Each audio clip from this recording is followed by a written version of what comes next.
My name is Kelsie Brown. I was placed in foster care at 16, just as I became a mother. I would like to tell you about my positive experience with a foster mother that allowed me to become who I am today. Her name is Andrea, and she changed my life. Miss Andrea was the first foster parent that I had that actually accepted me and took me in for who I was. The moment I arrived at her doorstep, I walked into the only thing that was ever familiar. I walked into a really welcoming, warm, cozy home. I didn't get a rule book thrown in my face right away. She really wanted to get to know me. And as time went on, we really got to know each other. And during that time, she became really close with my son. And that's what really helped me, is that she wanted me to be a mother to my child. And that's all she wanted. She didn't have any high expectations of me. She didn't have an ideal version of what she wanted me to be. She just wanted for me to be a mother.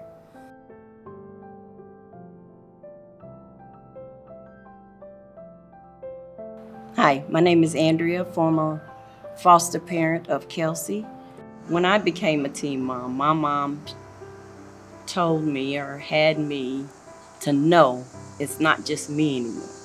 You got a child that you have to take care of and become a mother. And that stuck with me, and I wanted to help.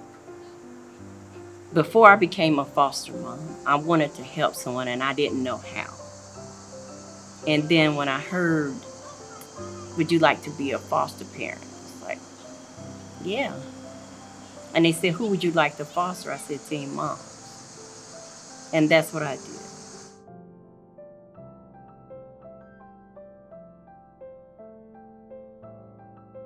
A week or two of being there, she told me that she thinks it's time for me to get a job and that I should start saving so that in about 4 months when I emancipate out that I can start having a little bit of money in my pocket. And also so that I can start buying things for Brayden myself. Because I've been telling her I wanted to buy Brayden some new clothes. And even though Children's Services would have gotten a check written up for that, I wanted to do it specifically. So she made it a thing to where the first step was for me to enroll back into school. So she took me down to a program called Life Skills, and it was an online program, but it was an in-person class that you did on a computer that would help you catch up with your credits, because I was really behind in school. And that was her first step into helping me to get an education. And then after that, she was like, okay, well, this school works with a job. So if you get a job, you can bring your schedule in to the school and they will excuse you on the days that you have work. It was a lot to learn, but I wanted her to feel like she could be at home. So Andrea decided to enroll me into school and then get me a job. And I said Steak and Shake because I wanted to be a server so I could make tips. So we applied at Steak and Shake and I got hired on, but I needed a uniform. And I needed a state issued ID, which I haven't had yet. So she took me to the rival building downtown and got me a birth certificate so I could get an ID because I didn't have a birth certificate.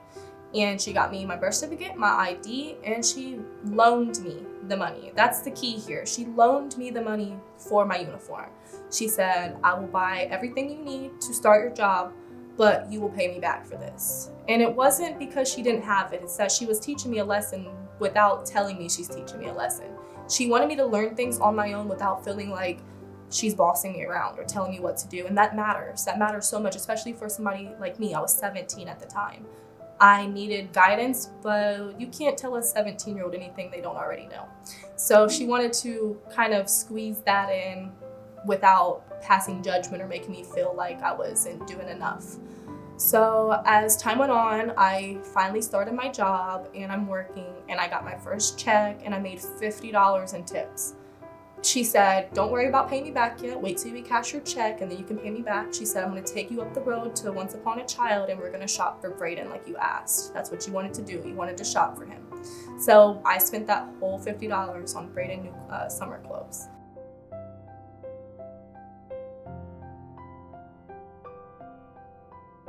Six years ago, Kelsie came in my home, her and Brayden, and I wanted them to be accepted as one of my kids. I want her to feel like she was coming home. So she would pick me up from work and bring me home, or she would even let me stop at a friend's house or a friend or family's member's house after work sometimes for an hour or two. She did believe that I still needed some time to myself as well. But when I got home, it was time to be a mom. It was time to take care of the baby. I had him all night long, but during the day she would have him, which is nice because no matter if you're a teen mom or you're 30 and 40, and a mom, you still need breaks. And she made sure I had that. She also loved my son just as much as me. I mean, of course I love him more, but she loved him just as much as me. Every night before bed, Brayden would go run to her room, jump in the bed and give her a hug goodnight and kiss her goodnight. Every night he had to do it. So the fact that she not only took the time to build a relationship with me, she took one to build a relationship with my son as well. And that mattered the most because he loved her so much. And so I think the biggest thing that Andrea gave me was a sense of freedom, a sense of comfort in knowing that there's no judgment here, that she just wants truly nothing but the best for me and Brayden. And I think that's what we need the most in, this foster care journey or in life in general, is we just need somebody there who believes in us just as much as we do, if not more than us.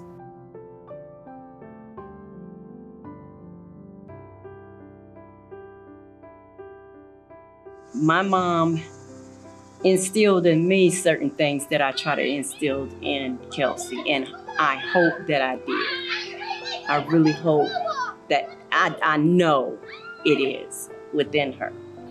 I think the biggest thing is to separate, you not only being a foster parent, but also being responsible for another child that has a child. Yes. You got to know how to talk to us. We don't want to be talked to like children. We want to be talked to like adults because that's what we want to be. We want to be adults, parents to our children. Yes. So I think the biggest thing is just to separate it, understand that, at the end of the day, yes, you have the right to us, but we have the right to ourselves and a child. Right, so right. just, kind of give us that freedom, but at the same time, coach us along the way. Mm-hmm. That's what Yes. Andrea did. She really just coached me. She let me have my freedom, but coached me during the way. Like when you bought my uniform for my first job. Oh, She yes. said, okay, we're going to get you a uniform and get you all your stuff you need to start a job, your workers permit, everything. She But- said, but you're going to pay me back. You're going to pay me back. And that wasn't her saying, I don't got the money, I'm not going to just buy this for you. It was her saying, this is showing you responsibility. Yes, yes. You're investing this money into a job so you can make money. Yes. And you have to know how to pay back. Like you borrowed something, you have to pay it back. So she was just teaching me responsibilities because at that time I didn't have a bill.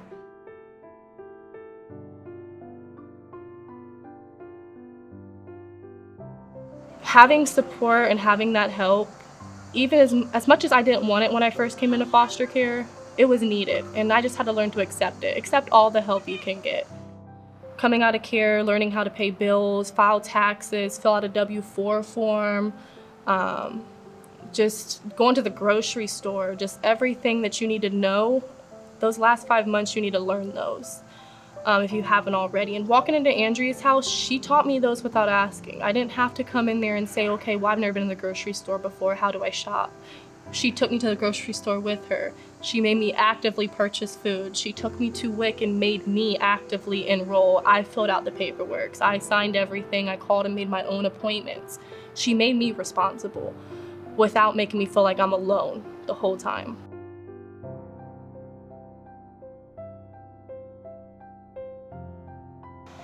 As a teen in foster care, you have legal rights, and you need to know those. And at the end of this video, I will give you a list of resources that you can use in order to utilize those resources. You need to stand up, you need to use your voice. If you feel like something's not right, ask questions. If you feel like, okay, well, I don't really want this to happen, this isn't the way I want things to go, speak up. Nobody's gonna speak for you but you at the end of the day. So know your rights. Understand what feels best and right for you. In every situation is different, so know what's best for your situation. Know your rights, stand up for yourself, and scream to the top of the world that you matter, because you do.